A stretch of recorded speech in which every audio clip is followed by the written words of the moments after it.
Judy Murray, the mother of tennis stars Andy and Jamie Murray, has waded into the trans women debate in women's sports. She's arguing that bigger and stronger trans women shouldn't be allowed to compete in the women's categories and has called for a return to sex testing in professional sports.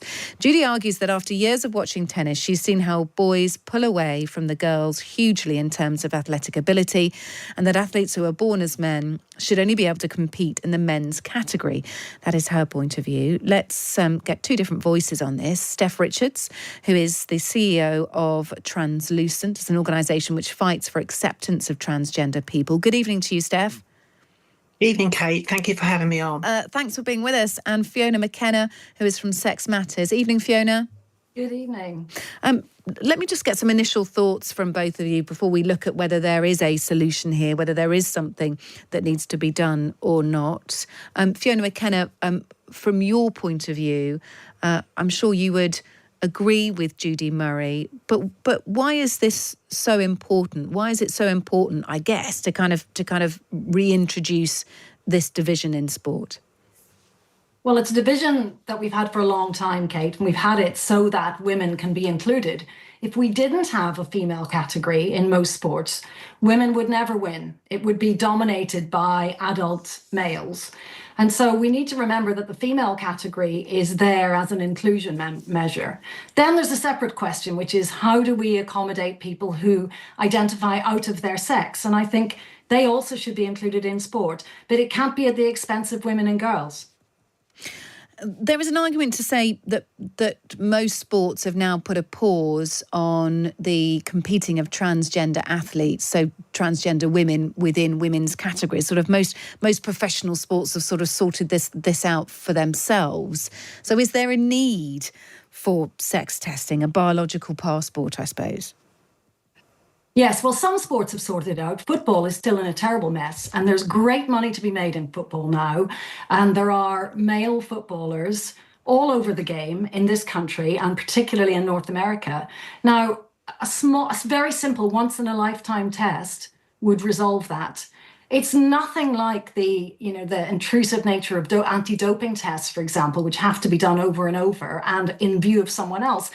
No one who wants to qualify for a restricted category, like the female category, should object to proving that they're eligible for it. And they only have to do it once.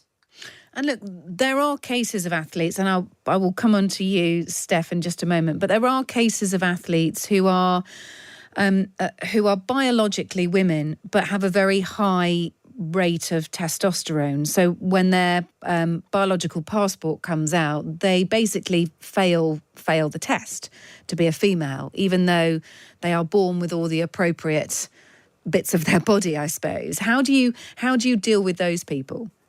Well, you're talking about DSD athletes, and it's commonly misunderstood because they're actually male. There is no woman with very high testosterone unless she's doping. What happens is there are rare medical conditions where babies are born with ambiguous genitals. Someone says, okay, let's call it a girl. And then when that person grows up, they go through male puberty, and perhaps it's all a shock or it's surprising. Anyone who doesn't know what sex they are really should know, because they may need medical attention. I mean, someone with a DSD may well need medical attention. So sex testing should be done once. It should be done early. It should be done privately. If anyone gets surprising news, then they should be supported. But, that's not a reason to abandon sex testing, because all the women and girls in sport, and particularly those who want to succeed at the highest levels, who want to make a career in sport, they rely on keeping male bodies out of their category, and we owe it to them to do that. Steph Richards, let's come to you. Judy Murray here is talking about professional sports. Does she have a point that when it comes to a level playing field and professional sports, that transgender women, biologically born as male, do have an unfair advantage? I would be interested to know who are we talking about, because trans women have not really won anything at all.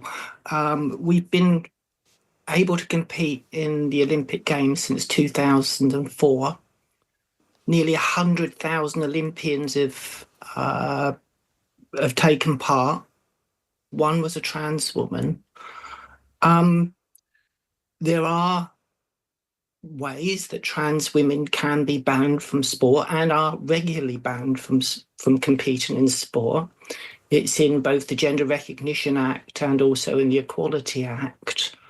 So the first thing is we've had this debate now for 10 years, and frankly, it's getting really, really, really boring.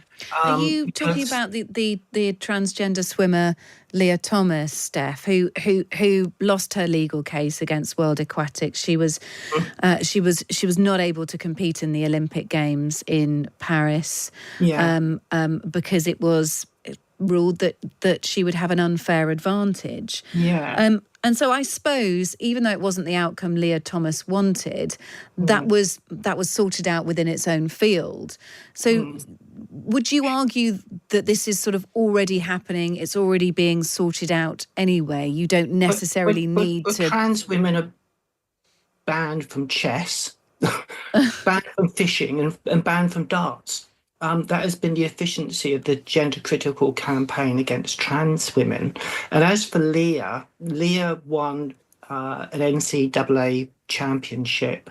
She was the first open trans woman to win a Division One event. The NCAA has been going for, I think, 120 odd years. I think it started in 1906. A national championship, basically. Yeah, this is an United Olympic. States. You know, this is a university event, for goodness sake. And she won one event, and there was all this newspaper headlines around the world on how devastating it was for women's sport. You know, there's 50% of trans people won't come out of their house for fear of abuse on the streets, let alone go and compete in sport. We know no one in the UK at elite level, trans athletes. No one. There's not one. The only one that just put their head against the parapet was Emily Bridges, and she was subsequently banned by British Cycling within weeks. And is there an argument to say that as the number of people identifying as transgender goes up, that this is just getting ahead of the curve? This is trying to stop some of the messiness around this, some of the court action that is having to take place. It means that everyone knows where they stand. People are a lot clearer, Steph, about it, rather than being discriminated against, turned into a news story, dragged through the mire. Because of the question marks over this. But the definition of transphobia is any form of prejudice or hostile attitude towards transgender people, including their gender identity. So prejudice is already happening against trans people, and I think will continue to occur until we start changing the actual categories around sport. Because as the lady from Sex Matters mentioned, it's actually not trans women that's the real victims in all this. It's actually women with DSD. And incidentally, it's unfortunate that most of those, indeed all those that we know about, are always black. So then we start getting issues around racism. It's not solved by just a swab test, as Judy Murray suggested. Swab tests were actually banned from the Olympics after 1996 for a variety of reasons, including around human rights and the growing recognition of complexities in the human biological variation. Where do you draw the line? 37% of Swedish female athletes got PCOS in one test. That's polycystic ovary syndrome, so had higher amounts of testosterone. Testosterone in their makeup. Yeah. Okay, look, we haven't got a huge amount of time left, and I think you've made some good points there, Steph. Fiona, I want to just give you an opportunity to come back on some of them. Yeah, trans women have not been banned from sport. They've been in some sports banned from the female category. Usually the male category becomes an open category because everyone should be welcome in sport. There was an Olympian, a trans-identifying male weightlifter in the Olympic finals in Tokyo, in the last Olympics. And he was 20 years older than all the women in the field. If that's not male advantage, I don't know what is. Steph talks about women with DSDs, but they're male. And why are they black? Well, it's not something that goes unnoticed in a developed healthcare system. And so the problem does tend to arise with people like Castor Semenya who've grown up in a less developed healthcare system, and that it's not been picked up early. That's why it's absolutely not racist.